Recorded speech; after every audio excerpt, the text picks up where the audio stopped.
I think what you've asked me to talk about was generally the, I guess, state of the economy plus the reform agenda, and then the issue of special drawing rights, SDRs, and their proposed allocation. A great topic indeed. Colleagues, if I can just go back to October 2018, when we started the reform agenda for our great country, we said there are a few things that really need to be sorted out. One was for us to eliminate the twin deficit. The twin deficit of the budget deficit and also the current account deficit. And the third leg was then to reintroduce monetary policy as a macroeconomic tool in addition to fiscal policy, having sorted out fiscal policy in the first place. So the question is, how are we faring? How is it impacting the economy and the economy's outlook? Starting with the fiscal side, I'm pleased to say that really over the last 2.5 years, almost 3 years now, 3 years, we've done very well in my view in terms of the fiscal consolidation agenda. We have basically year in, year out in the last 3 years been able to balance the budget and in some cases record a bit of a positive surplus. But let's just say balance the budget, because that's really the aim. But just by doing that, then it means we've eliminated the capacity of the fiscal side to contribute to money and unnecessary money creation. Secondly, in so doing, we said, you know what, we also need to perhaps as fiscal authorities stop overusing the overdraft window at the central bank. That the fiscal side cannot use the central bank as a cash box to finance wages and so forth. You recall there was a time when actually government was paying wages from the use of the overdraft window. So we closed that window in the sense that we're just not using it at all. We're not borrowing from the central bank. So basically since 1 January 2019, Treasury has not borrowed a cent through that window, and I have no intention of doing so at least until the middle of 2023. So it's something that we have to maintain. Colleagues, I must say that there's also been a lot of fixing of the plumbing, I call it the financial plumbing within government, how public finances are used internally, our systems, we've even created almost an internal audit unit within the Ministry of Finance to interact with all the other ministries. There's a lot of plumbing that we've fixed in terms of financial processes in line with the Public Finance Management Act. Now, transitioning then to the external balance, colleagues, you've been watching the numbers. Because of the currency reform agenda that we embarked on, we've been able now to improve the competitiveness of our export sector to a point where now we have serious import substitution. If you go into our shops, you'll find a good number of domestically made products. And there's been significant import substitution, and the numbers on capacity utilization speak for themselves. So again, we have a situation where the combination of export growth plus our record remittances now far dominate the outflows from imports. And again, we've reported a current account surplus to match the fiscal position. Now, turning to the monetary side, again, the introduction of our domestic currency has been very successful. The central bank has done a tremendous job in working with the Monetary Policy Committee, which is a critical institution in the management of our current currency, to make sure that the monetary targeting remains on target, targeting largely reserve money. We have a target of 20% per quarter, and making sure that the liquidity and the framework is well followed. And the central bank has been also publishing the M0 position and also its balance sheet, some of the international requirements such as IMF. So all has really gone well in terms of normalizing things in our economy. The introduction of the auction again has been a tremendous success. Colleagues, we've allocated quite a bit of resources to our productive sector. Companies have been able to access forex for retooling and also for sourcing critical raw material. We're very pleased with this. That has been quite successful. Obviously, we continue to fine tune and so forth, but largely speaking, the tripartite of basically the fiscal consolidation, the position of the external sector in terms of external balances, as well as the monetary sector. That tripartite has delivered the stability that we've enjoyed so far, at least in the last 12 months or so. Now, if I now turn to the pandemic, and then I'll go back into the sectors. Again, I think it's fair to say we've done very well in managing the impact of the pandemic. Just the vaccine program alone has been well received, and we've been on point in terms of just streaking ahead, make sure that we can acquire that vaccine on a bilateral basis. We now have 12 million doses. We are one of the best performers in terms of vaccine acquisition and administration within the African continent, and we just have to keep going. So I urge everyone out there to get vaccinated. That's the silver bullet in terms of dealing with this pandemic. And again, in terms of SDRs, we're going to allocate some resources for acquiring more vaccines. And I'll come to that in a minute. So this is pleasing. Of course, we'll continue to respond with lockdowns and so forth, social distancing, masking, that still continues. But the vaccine being the silver bullet is something that we have to accelerate and keep leading the rest of the continent on. Looking at our sectors, colleagues, just in terms of how our reforms have worked, I'm going back there. In the agricultural sector, one thing that I think government has really worked hard on is to ensure that where we have to give inputs, let's say to the Fumvudza, our Presidential Input Scheme program, which is a productive social protection program, we've done so on time. It's not good enough to have good rains if you're not going to distribute these inputs on time, but also it's not enough if you're not going to climate-proof that agricultural process. And that's what Fumvudza has done to climate-proof, basically, our smallholder farming support program. And this is really commendable. We will also, on the commercial agriculture, which is the National Enhanced Productivity Program, NIPS, which is the successor to Command Agriculture. That again, in terms of financing, we're sharing with the private sector. And I said so right at the beginning, that at the end of the day, we want agriculture to be financing to be shared with the private sector. And that's what has happened. So we see progress where farmers really go to banks, structure their own loans.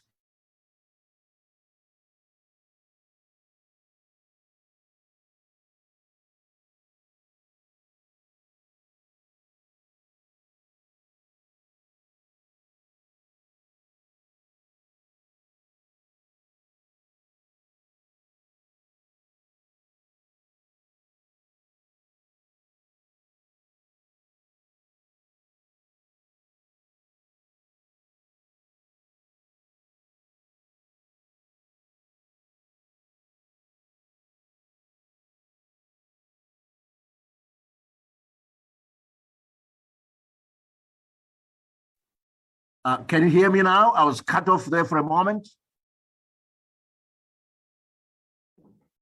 We can hear you loud and clear. Welcome back. Fantastic. Thank you. So I was still saying that the reforms also we have instituted in the agricultural sector financing program have also borne fruit. The banks are active now in supporting the program that is commercial in nature. But we as government as well have jacked up our systems in terms of supporting the productive social protection program Fumvudza, or the Presidential Input Scheme program.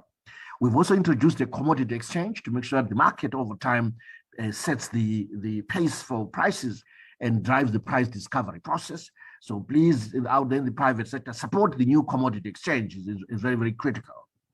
Looking at the mining sector, again, we're pleased that the commodity prices are holding up, and the Ministry of Mines have been driving hard in terms of bringing in new investors into the sector. And there really the issue has been, investing in the cadastral system so that we know who has what title in the sector and reduce any potential chaos in terms of ownership of property within the mining sector. So that's, again, moving forward in supporting that sector. Now, we've also launched the Victoria Falls Stock Exchange, colleagues, which is really targeting export-oriented companies, but largely is the mining sector. And I think one of the institutions, the unlisted mining companies will be listing soon, and we expect more companies to follow. So again, that Victoria Falls Stock Exchange is yet another reform innovation that's meant to support the process of financial deepening, giving more options to companies, more options to you in the private sector, but also more options to the private sector outside, the foreign investors, in terms of where to locate. Hope to see you take advantage of that offshore financial center in the Victoria Falls. And then moving on to the manufacturing sector, some of you operate in that sector, so you've seen again the numbers regarding the capacity utilization edging upwards, and it's likely due to the availability of foreign currency, the competitiveness of our currency, and industries retooling, and want to support the industry as much as possible in this endeavor to keep improving capacity utilization. I still need feedback from industry on whether the program that we started for employing more youth into the sector, using this tax rebate program called YETI, Youth Employment Tax Incentive Program, because we want to give you tax rebate for any members of the youth that you've employed into your companies in the last 12 months. If you're able to give us that information, please, you can come forward and claim your tax rebate. We're very serious about supporting the youth. But again, the domesticating value chains in the manufacturing sector is a key priority for government through the NDS1 program. The tourism sector has been, obviously hit hard by COVID. That's why I'm very keen to really continue with the 18 billion support program that was carved out for the tourism sector.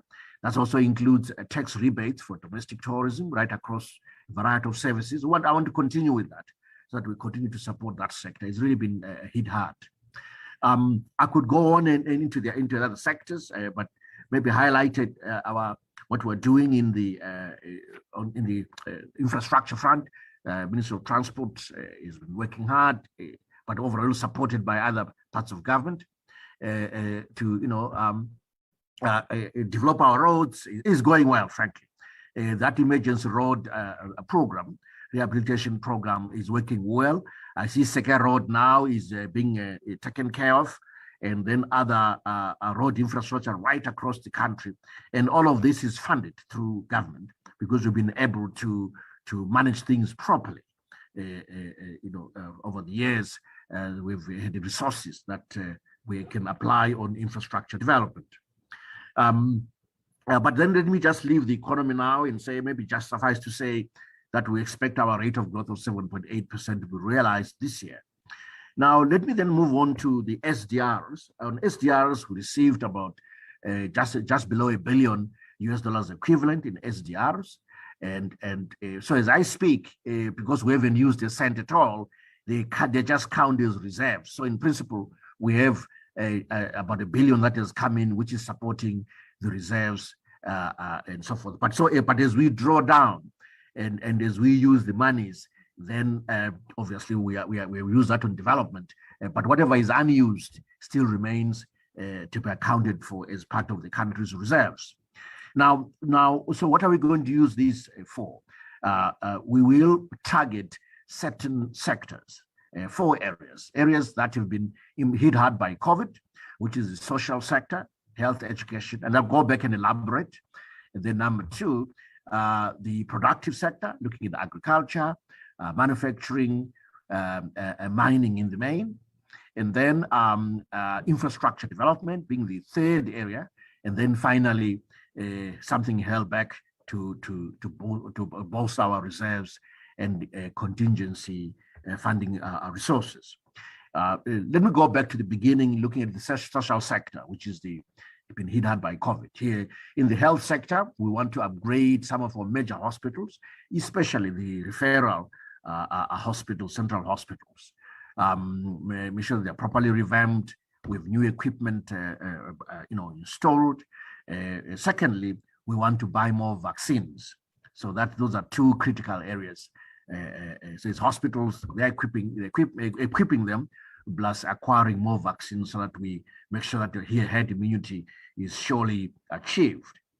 Then the education sector, which has also been hit hard, will also be supported.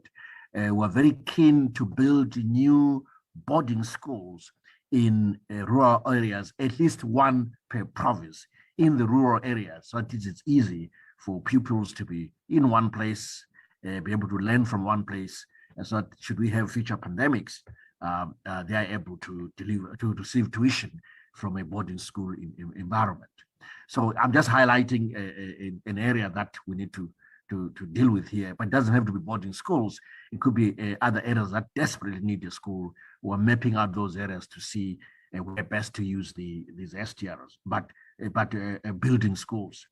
Now, as we build the schools, they'll be equipped with power, with water, probably the two important things that are critical here, so that we can, have ICT connectivity, make sure there's water and sanitation to the best level possible. Then within the social sector, we also want to support the vulnerable, whether it's elderly, disabled, they need to be supported. But within that, we also want to be able to support the youth in some kind of cash for work programs. But any program that cushions what we consider to be vulnerable will also be supported. So that really completes the social sector. I now turn on to the productive sector, starting with agriculture. Agriculture, we want to support two areas. One is the creation of an export revolving fund to support the horticulture sector, floriculture, macadamia, and so forth, avocados, and so forth, blueberries, things like that. Anything in the horticultural sector that earns hard currency, especially, will be supported. This is a revolving fund, so we're not really spending money. We're going to structure a credit facility with some local and foreign banks. Also, it's a good way to work with some local banks as well. We have to crowd them in. And then these banks extend credit, lines of credit to the private sector to do what they do best. But the risk having been lowered through a cash cover from government from this SDR process. So that's a revolving fund which will keep going for several years. Now, then the next one is the irrigation sector that we want to support some smallholder irrigation schemes or schemes that support the smallholder farmers. We've got several dams where the water needs to be evacuated. So we want to make sure that it gets to the farmers. So we'll be supporting the development of these irrigation schemes and climate-proof our agriculture. And then let me turn to the manufacturing sector. Here we're looking at supporting specific value chains, the cotton value chain, leather value chain, the pharmaceutical sector, as well as some aspects of agro-processing. Looking at the cotton value chain, the garment part of the value chain, in my view, is not strong enough. In fact, we should say it's missing. The cotton growing is working well. We are also able to do some, develop some, make clothes and so forth. But the cloth is important. So if we can support the garment manufacturing missing a piece of the value chain, that would be fantastic. So we're looking at that. And again, this will be a revolving fund for retooling for that sector. The same applies to the pharmaceutical sector. Again, we want to support the sector as well as the leather industry value chain and the agro-processing. Now, I now turn on to the mining sector. We're very keen to support the small-scale miners, particularly the gold sector, where small-scale miners produce 60% of the gold that the country produces, and their biggest constraint is access to equipment. So if we're able to then come up again with a revolving fund, which will allow them to access this equipment which will be purchased, and again in terms of spatial distribution, we capacitate these gold centers that we're trying to create. All that will go a long way in supporting the small-scale farmers, miners, to do what they do best in terms of gold mining. I now turn to infrastructure. There are two aspects that the SDRs will be allocated towards. That is some critical road infrastructure that will change the landscape of certain areas of the country, but also look at the housing sector. For the housing sector, we could invest in specific housing development projects, which we're looking into. but also in critical housing infrastructure, the bulk services, on the back of which then private developers can then go ahead and do what they do, which is develop housing and real estate. So, and all of that again is as we do that, we want to make use of the financial instruments that we've promoted through our reforms, such as real investment, real estate investment trusts, REITs, and other funding mechanisms, which we are keen to develop as a way to develop our capital markets. So again, the house will be supported. Maybe just a word on the energy sector. The energy sector tends to have, I think there's a lot of interest from the private sector directly, progress in the Wangeria, in what you call it, the coking coal producers who are digging for coking coal also end up producing thermal coal, thermal energy, so electricity. So over time, we should see that energy gap being closed. But also, we are going to be able to support the investors in the solar energy space. We are just about to conclude our framework for the solar energy sector, which includes various areas, the hedging regime, so that those who lend us money are able to receive their payments and profits.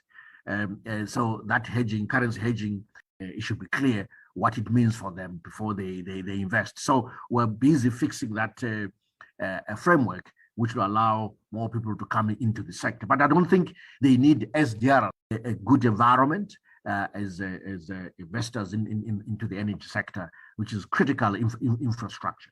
We've seen obviously good progress now on 1K 7 and 8, a loan from the China Exim Bank, and also India Exim Bank, looking at other aspects of energy. So there's adequate funding there. The issue is just supporting SDRs as such in there.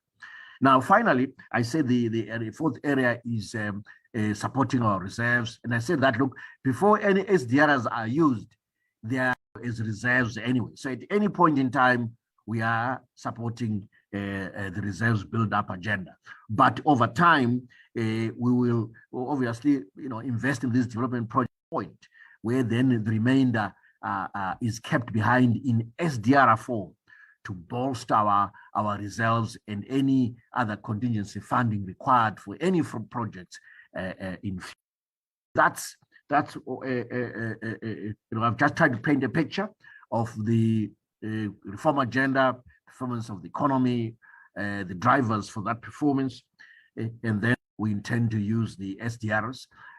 We formed an implementation committee, which I chaired. It involves the governor and the PS Finance, reporting to His Excellency. SDRs are being used, and I'll be reporting at least once a month to His Excellency as to how the progress on the use of these SDRs is going. The SDRs will be used transparently, prudently. We will be accountable. I can assure you, colleagues, we are determined to do this. We've managed to manage things in terms of our budget very well every year. To see how on this occasion we suddenly those skills will desert us, and then we're unable to manage SDRs properly. So we'll be very accountable and make sure the public is constantly informed. And let me just end by saying I'm very bullish about the performance of the economy this year, and also the outlook for the rainy season. The 2022-2023 rainy season looks good. So again, if we do what we did last year, we should have a good output in the agricultural sector. And that really augurs well going forward. It means that even if we have a challenging 2023-2024 or 24-25 season, at least we'll have some very good reserves in terms of food, which will reduce our import bill in those years if they turn out to be not so, good years. Let me stop here for now.